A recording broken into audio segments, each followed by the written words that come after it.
Hi, Darren again, and surprise, surprise, I don't just listen and talk about old music, but I have let this feature, that's Recent and Decent, or R&D for short, I've let it slide over the last year when I really intended for it to become a much more regular feature. But I'm back on board, I'm back with it now, and let's say we try and make this a quarterly thing instead of monthly, which I think should provide plenty to talk about for each episode. Yeah, I'm not trying to fill a 10 every time, no quotas, it's going to be pretty loose. So let's just begin with some musical highlights from the last 5 months.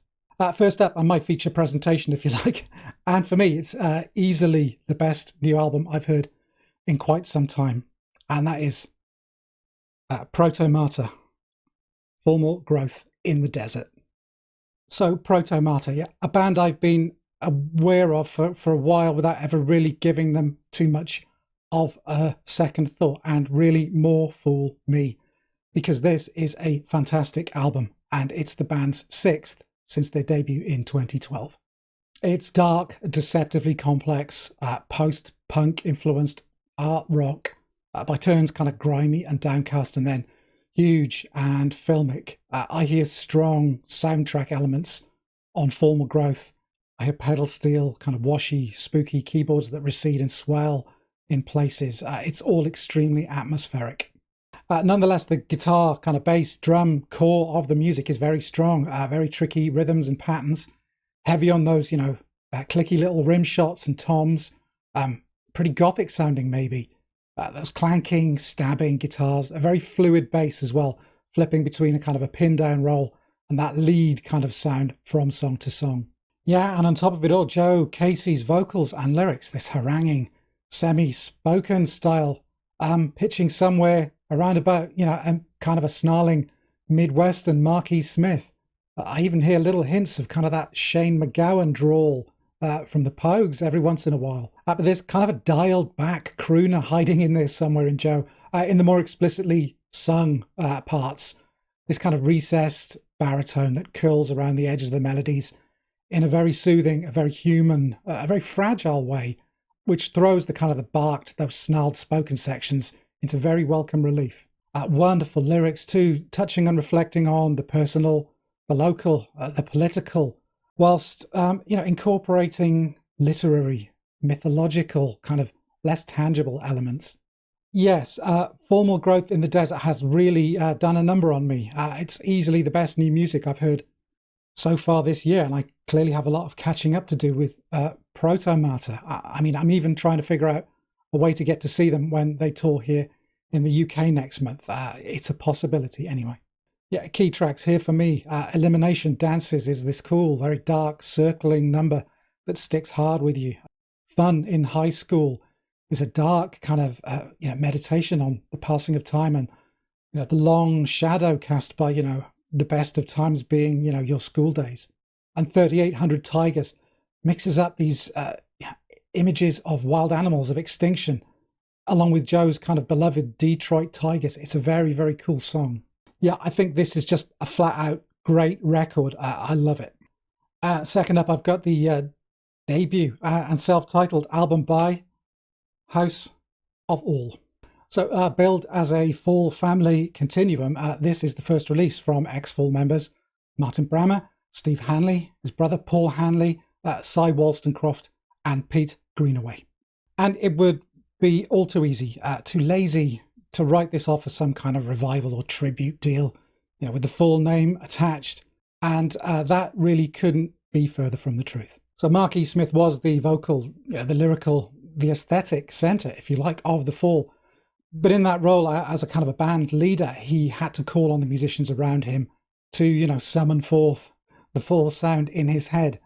And I think the contributions of those members can in no way be underestimated or taken for granted. Yeah, and in Martin Brammer, one of the original founding members of the Fall, a long-time leader of his own band, the wonderful Blue Orchids, House of All have another unique and a distinctive voice around which to mobilise. But sonically, that dual drummer thing, Paul and Simon together, Steve Hanley's bass pushed out front, leading the charge, Martin and Pete's guitars, trading riffs and lines. It's wonderfully familiar and not frightening, and joyously twisted at the same time.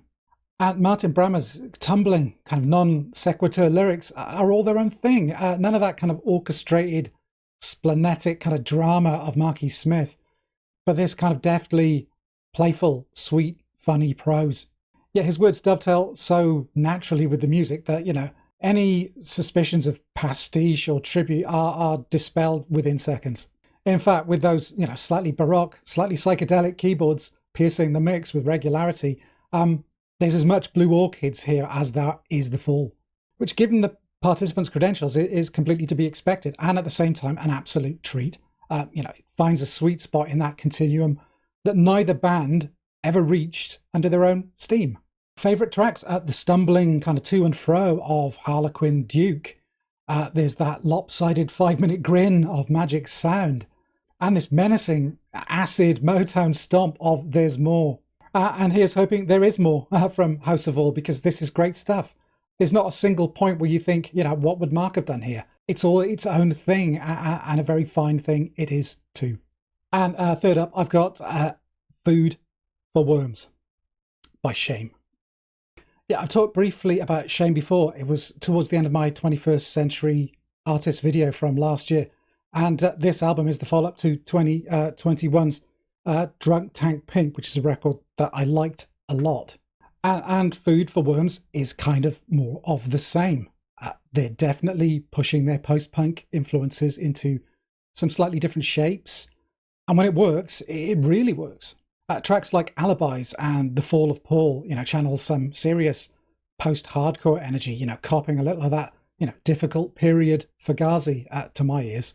But when they slow things down, the results are a lot more mixed, I think. Orchid and Burning by Design are standouts. They're both super interesting songs, but the kind of the looser, more heart-on-sleeve numbers, like the closing track, All the People, they seem to lose a little something. They're a little less focused, maybe. But taken as a whole, a really good album nonetheless. And these guys, they're still so young. They're all still in their mid-20s. So it is great to see them develop and take some chances with their music. And for the most part, I think, succeed. Okay, moving on and covering some other things a little quicker now. Next, I've got Cloth with their album Secret Measure. This is their latest on Mogwai's rock action label, following up their 2019 self-titled debut album. And I think it's a really interesting kind of stripped down take on dream pop, much more intimate, more space in the music, less walls of sound. Yeah, I'm strongly reminded of that skeletal kind of proto-post-rock of bands like Earwig or Insides. But I guess others may hear stuff like the XX. It really depends on your chosen frame of reference. But nonetheless, I really like it. A couple from more established acts next, with Yola Tengo's This Stupid World, and Quasi with their Breaking the Balls of History.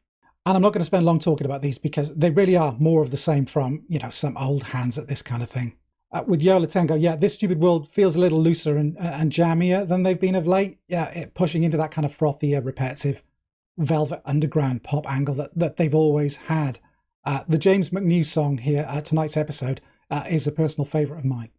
Quasi's Breaking the Balls of History picks up where the now 10-year-old Mole City album left off, a spiky lo-fi garage punk take on the Beatles' circa the White Album. This one, however, is about half the length of the very long Mole City, clocking in at about 37 minutes, so it really doesn't outstay its welcome like some felt the other one did. Janet Weiss's drumming is a treat as ever, and Sam Coombs' meltdown rocksichord really brings the house down. Regarding tracks, Back in Your Tree is a good jumping off point. Give it a go. Suck it and see. Next, a very welcome return to recording from John Wright of No Means No in the shape of Dead Bob. And here's their Lifelike album. Streaming or Bandcamp only for this one at the moment, no physical. But it's audibly, a continuation of that phenomenal No Means No sound. And to be treasured without question or hesitation. Party of One is an early standout on the album. I love it. Go listen to it now. A couple of more experimental or improvisational releases next, starting with Travel by The Necks. This is 4 long-form, kind of 20-ish minute pieces of that kind of repetitive jazzy goodness from the Australian drums, double bass and piano trio. I did briefly mention them in my alt lineups video, but you'll know if this is your thing, if it's your bag, so be warned. But if it is, yeah, it's very good stuff. And in a similar vein, I can recommend Jump On It by Bill Orcutt. Yes, I was very helpfully reminded of a pressing need to check out Bill Orcutt by a commenter on my pedals and tunings video about a month or so back. And here's the result. This is Bill doing a solo acoustic album on his 4-string. And yeah, it's definitely my kind of thing. If you're a fan of the work of John Fahey, or if you like some of Jim O'Rourke's more song-based stuff, you will love this. Definitely less trad or interpretive than Fahey, and much freer, more unpredictable. But yeah, it's beautiful stuff.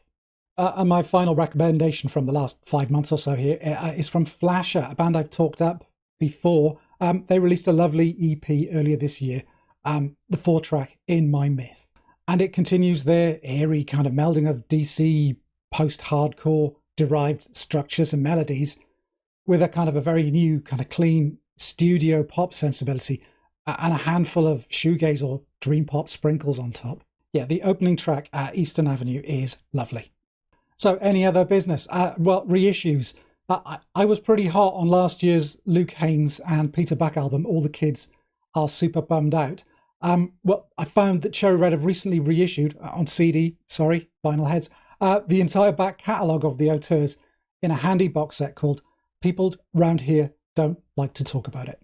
This is all 4 of the EMI studio albums from the Auteurs, plus the Bard and Meinhof album, and an additional B-Sides Rarities collection. That's 6 discs in total. Yeah, I have some guilty catching up to do here after nearly 30 years of wrongly associating the Auteurs with Britpop. Thanks, Music Press. So this is kind of calling out to me at the moment. We shall see. I guess the standout book of the last 5 months or so would be John Robb's The Art of Darkness, The History of Goth. This is John Robb of The Membranes and a music writer of some note. Yeah, this came out towards the end of March this year and promptly just went out of stock everywhere. I think it should be okay now. John Robb just writes very, very well, so this should be a good one. And it's felt like a particularly bad first half of 2023. We've been losing a lot of much loved and respected musicians, certainly in the time since I last recorded one of these videos. I may have commented on 1 or 2 of these on my community tab, but here are some of the names and faces of those who are no longer with us. So there's Dave Jolicoeur, that's Trugo the Dove, plug 2 of De La Soul. Ryuichi Sakamoto of the Yellow Magic Orchestra and all his solo work. Steve Mackey of Pulp. Vivian Trimble of Luscious Jackson. Both Mark Stewart and John Waddington of the Pop Group. Rob Lasko of The Violators, Kurt Weill's backing band, and also of the Swirlies. Andy Rourke of The Smiths. And Teresa Taylor, aka Teresa Nervosa of The Butthole Surfers. Yeah, and most recently, and completely without warning, Rick Froberg of Pitchfork, Drive Like Jehu, Hot Snakes, and a bit. Yeah, Rick was only 55, and details are emerging that it was a very sudden death from natural causes, arising from an undiagnosed, an undetected heart condition. Yeah, this one hurts a lot. A collaborator, a creator, a performer of some of my favourite music of the last 30 years or so. Albums like Yank Crime by Drive Like Jehu, Suicide Invoice by Hot Snakes, I Blame You by A Bit. An amazingly expressive vocalist and guitarist with that dark kind of gallows humour of his lyrics being the perfect accompaniment to the garage punk perfection of his later bands. And also an extremely talented artist and illustrator responsible for much of the artwork of the bands and the labels that he recorded with. Yet to my mind, Rick and John Rice were one of the great 1-2 guitar and vocal pairings of all time. Yet sending love from the channel to all of Rick's family, friends and acquaintances at what must be a horrible time for you all. Yeah, rest easy, Rick. You're greatly missed. So that was the kind of mid-year now, R&D. Yeah, hold me to these. I'll do the next one in 3 months' time. So tune back in for one of these at the beginning of October. As ever, if you've watched this far, thank you very much. Hope you've enjoyed it. It would really help if you would give this video a like. It just helps the channel, helps these videos reach other people. And if you haven't already subscribed, then why not think about it? But again, yeah, thanks for watching. In the meantime, take care, and I'll see you again soon. Bye for now.